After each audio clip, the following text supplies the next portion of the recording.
નમસ્કાર વિદ્યાર્થી મિત્રો, ધોરણ 10 પાઠ નંબર 6 જૈવિક ક્રિયાઓ, જેનો આજે આપણે અભ્યાસ કરીશું. હવે આ પાઠની અંદર જૈવિક ક્રિયા એટલે શું, પોષણ, શ્વસન, વહન અને ઉત્સર્જન, જેની આપણે ચર્ચા કરીશું. હવે સૌથી પહેલાં પાઠની શરૂઆત કરીએ તો પ્રશ્ન આપણને સૌથી પહેલો થાય કે જૈવિક ક્રિયા એટલે શું. તો આપણે જોઈએ છે કે ભાઈ જૈવિક ક્રિયાની વ્યાખ્યા કોને આપી શકાય, તો કે બધા જ સજીવો દ્વારા કરવામાં આવતી મુખ્ય ક્રિયાઓ જે સજીવનું અસ્તિત્વ જાળવી રાખવા માટે જરૂરી છે તેને જૈવિક ક્રિયાઓ કહે છે. બધા જ સજીવો એટલે વનસ્પતિ, પ્રાણી, મનુષ્ય બધા જ આવી જાય. બધા જ સજીવો દ્વારા કરવામાં આવતી મુખ્ય ક્રિયાઓ એટલે કે તમે ઉદાહરણ આપો કે શ્વસન છે, પાચન છે, ઉત્સર્જન છે, વહન છે, એટલે કે મુખ્ય ક્રિયાઓ જે સજીવનું અસ્તિત્વ જાળવી રાખવા માટે જરૂરી છે તેને જૈવિક ક્રિયાઓ કહેવાય છે. હવે આપણે જોઈએ તો કે જૈવિક ક્રિયાઓ જે છે, તો હવે આપણે એની અંદર અગત્યની જૈવિક ક્રિયાઓમાં પોષણ જોઈએ. તો કે પોષણ કોને કહેવાય, તો કે ઉર્જા સ્ત્રોતને ખોરાક સ્વરૂપે બહારથી સજીવના શરીરની અંદર દાખલ કરવાની ક્રિયાને પોષણ કહેવાય છે. ઉર્જા સ્ત્રોત જેને ખોરાક રૂપે બહારથી દાખલ કરવામાં આવે શરીરની અંદર એને પોષણ કહેવાય. અને મોટાભાગના જે ખાદ્ય પદાર્થો છે એ કાર્બન આધારિત છે અને આ કાર્બન સ્ત્રોતની જટિલતાને અનુસરીને વિવિધ સજીવો વિવિધ પ્રકારની પોષણ ક્રિયાનો ઉપયોગ કરે છે. એટલે તમને એક અહીંયા આપ્યું છે કે આ જીરાફ છે તો કે વનસ્પતિનો ખોરાક સ્વરૂપે એ બહારથી અંદર દાખલ કરે છે, તો એ ક્રિયાને આપણે પોષણ કહીશું. હવે શ્વસન વિશે જોઈએ. શ્વસન કોને કહેવાય, તો કે સજીવ કોષમાં કોષીય જરૂરિયાત માટે ઉર્જા પૂરી પાડવા ગ્લુકોઝ જેવા ખોરાક સ્ત્રોતનું ઓક્સિજનની હાજરી કે ગેરહાજરીમાં વિઘટન થવાની ક્રિયાને શ્વસન કહેવાય છે. એટલે શ્વસનની વ્યાખ્યા ફરીથી બોલી જાઉં છું કે સજીવ કોષોમાં કોષીય જરૂરિયાત માટે ઉર્જા પૂરી પાડવા ગ્લુકોઝ જેવા ખોરાક સ્ત્રોતનું ઓક્સિજનની હાજરી કે ગેરહાજરીમાં વિઘટન થવાની ક્રિયાને શ્વસન કહેવાય છે. હવે શ્વસન જે છે તો કે એના દ્વારા કાર્બન આધારિત જે ખાદ્ય પદાર્થોનું વિઘટન થાય અને એમાંથી શું થાય છે, ઉર્જા મુક્ત થાય છે અને એટીપીમાં રૂપાંતર થાય. હવે આપણે જાણીએ છીએ કે શ્વસનના બે પ્રકાર પડે, જારક અને અજારક. તો કે મોટાભાગના સજીવો ઓક્સિજનનો ઉપયોગ કરતા હોવાથી એને જારક જીવી સજીવો કહેવાય અને કેટલાક ક્રિયામાં ઓક્સિજનનો ઉપયોગ કરતા ન હોવાથી તેને અજારક જીવી સજીવો કહે છે. હવે આપણે જોઈએ વહન વિશે. હવે આપણે જાણીએ છીએ કે વસ્તુ હોય ખરી પણ જો એનું વહન ના થાય તો આપણને પહોંચે નહીં. ધારો કે શ્વસનની વાત કરીએ તો કે શ્વસન વાયુઓ બધા વાતાવરણની અંદર છે પણ એ આપણે શરીરની અંદર પ્રવેશે નહીં, પ્રવેશીને શરીરના દરેક કોષો સુધી પહોંચે નહીં તો એ કામમાં લાગતું નથી. એટલે વહન થવું જરૂરી છે. તો વહન આપણે જે છે તો કે વહન કોને કહેવાય, તો કે એક કોષી સજીવો છે અમીબા, પેરામીશિયમ, ક્લેબિડો, મોનાસ જેવા, તો કે એની અંદર ખોરાક ગ્રહણ માટે કે વાયુઓની આપલે કરવા માટે કે એના યોગ્ય નિકાલ, ઉત્સર્જનનો નિકાલ કરવા માટે વિશિષ્ટ અંગની જરૂરિયાત હોતી નથી, કારણ કે એનું શરીર જ એક કોષનું બનેલું છે. એટલે સજીવની સમગ્ર સપાટી પર્યાવરણ સાથે સીધા સંપર્કમાં હોય છે, એટલે એક કોષી સજીવને એવા વહનની કોઈ જરૂરિયાત હોતી નથી. જ્યારે બહુકોષી સજીવો છે એની અંદર બધા કોષો પર્યાવરણ સાથે સીધા સંપર્કમાં હોતા નથી અને એટલા માટે બધા કોષોની જરૂરિયાત સામાન્ય પ્રસરણથી પૂરી થઈ શકતી નથી અને તેથી શરીરના બધા કોષો સુધી ખોરાક અને ઓક્સિજનને લઈ જવા માટે તેમજ બધા કોષોમાંથી એકત્ર કરાયેલા ઉત્સર્ગ દ્રવ્યોને દૂર કરવા માટે ચોક્કસ વહન તંત્રની આવશ્યકતા રહેલી છે. હવે આપણે જોઈએ ઉત્સર્જન.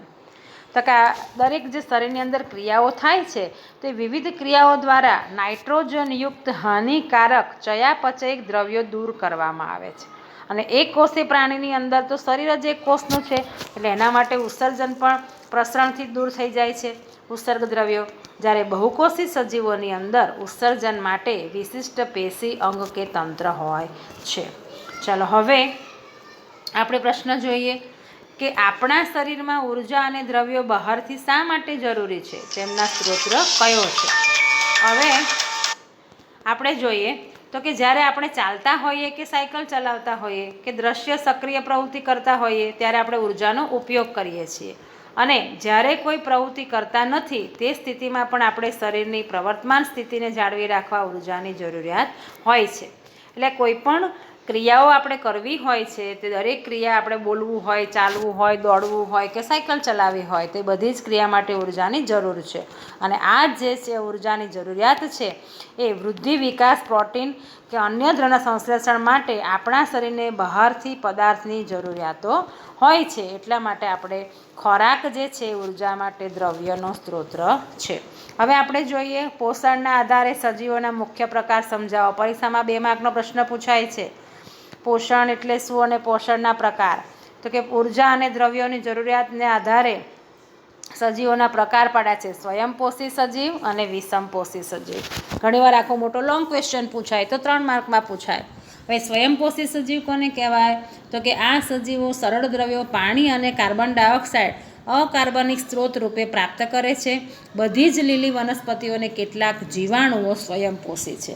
સ્વયંપોષી એટલે કે જે સજીવ પોતાની જાતે જ પોતાનો ખોરાક બનાવી લે છે એવા સજીવો છે આપણે સ્વયંપોષી કહીએ. એમાં આવે લીલી વનસ્પતિ અને કેટલાક જીવાણુઓ.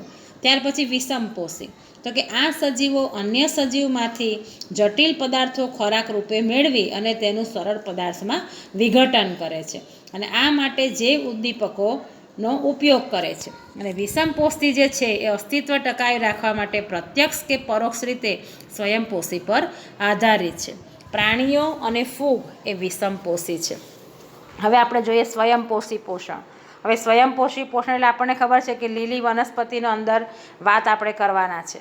તો લીલી વનસ્પતિ જે છે બધા જ પ્રકાશ સંશ્લેષી સજીવો સ્વયંપોષી પોષણ ધરાવે છે. પ્રકાશ સંશ્લેષણની પ્રક્રિયામાં સૂર્યપ્રકાશ કે ક્લોરોફિલની હાજરીમાં પાણી અને કાર્બન ડાયોક્સાઇડનું કાર્બોદિત એટલે કે ગ્લુકોઝમાં રૂપાંતર થાય છે. અને બધી જ લીલી વનસ્પતિઓ જે છે એ સ્વયંપોષી પોષણ દ્વારા સ્ટાર્ચ અને કેટલાક પ્રોટીનનું ઉત્પાદન કરે છે. હવે ગ્લુકોઝ જે છે વનસ્પતિની ઉર્જા પૂરી પાડવા માટે ઉપયોગી છે અને વધારાના ગ્લુકોઝ કે જટિલ કાર્બોદિત સ્ટાર્ચ કણ કે મંડકણ સ્વરૂપે સંગ્રહ થાય છે. તે આંતરિક ઉર્જાની જેમ કાર્ય કરે છે અને વનસ્પતિઓની જરૂરિયાત અનુસાર તેનો ઉપયોગ કરે છે. એટલે આપણે બધા જાણીએ છીએ કે લીલી વનસ્પતિ સૂર્યપ્રકાશની હાજરીમાં જમીનમાંથી પાણી અને વાતાવરણમાંથી સૂર્યપ્રકાશ લઈ અને હરિતકણમાં રહેલા ક્લોરોફિલનો ઉપયોગ કરી અને ગ્લુકોઝ જેવા પદાર્થનું નિર્માણ કરે છે. એને આપણે શું કહીએ છીએ? પ્રકાશ સંશ્લેષણ. એટલે પ્રશ્ન જે પૂછાય કે પ્રકાશ સંશ્લેષણ એટલે શું અને પ્રકાશ સંશ્લેષણનું સમીકરણ આપી આ ક્રિયામાં થતી ઘટનાઓ જણાવો. તો ક્લોરોફિલ ધરાવતા સજીવો સૂર્ય ઉર્જા, પાણી અને કાર્બન ડાયોક્સાઇડનો ઉપયોગ કરી સરળ કાર્બોદિત ગ્લુકોઝ સ્વરૂપે તેમનો ખોરાક તૈયાર કરે. આ ક્રિયાને પ્રકાશ સંશ્લેષણ કહે છે. અને એનું સમીકરણ, આ સમીકરણ મોડે કરવાનું: 6CO2 + 12H2O. It gives chlorophyll અને સૂર્યપ્રકાશની હાજરીમાં પ્રક્રિયા થાય છે, એમાંથી બને છે ગ્લુકોઝ C6H12O6 + 6O2 + 6H2O. એટલે અહીંયા પ્રકાશ સંશ્લેષણની ક્રિયા જે છે એની અંદર આ એનું સમીકરણ છે. હવે પ્રકાશ સંશ્લેષણમાં થતી જે ઘટનાઓ છે તો 3 ઘટના બને છે. પહેલી ઘટના શું છે? તો કે ક્લોરોફિલ દ્વારા પ્રકાશ ઉર્જાનું શોષણ. આ ક્લોરોફિલ અને આ પ્રકાશ શક્તિનું શું થયું? શોષણ. આ પહેલી ઘટના. બીજી છે પ્રકાશ ઉર્જાનું રાસાયણિક ઉર્જામાં રૂપાંતર. એટલે આ જે પ્રકાશ ઉર્જા હતું એનું રાસાયણિક ઉર્જામાં શું થયું? આ રૂપાંતર. આ બીજો તબક્કો બતાવ્યો. અને ત્રીજો કાર્બન ડાયોક્સાઇડનું કાર્બોદિત એટલે કે ગ્લુકોઝમાં રિડક્શન. એટલે આ જે છે કાર્બન ડાયોક્સાઇડનું રિડક્શન થઈ અને કાર્બોદિત પદાર્થ બને છે. એટલે પ્રકાશ સંશ્લેષણની ક્રિયા દરમિયાન આ 3 તબક્કા થાય છે. બરાબર.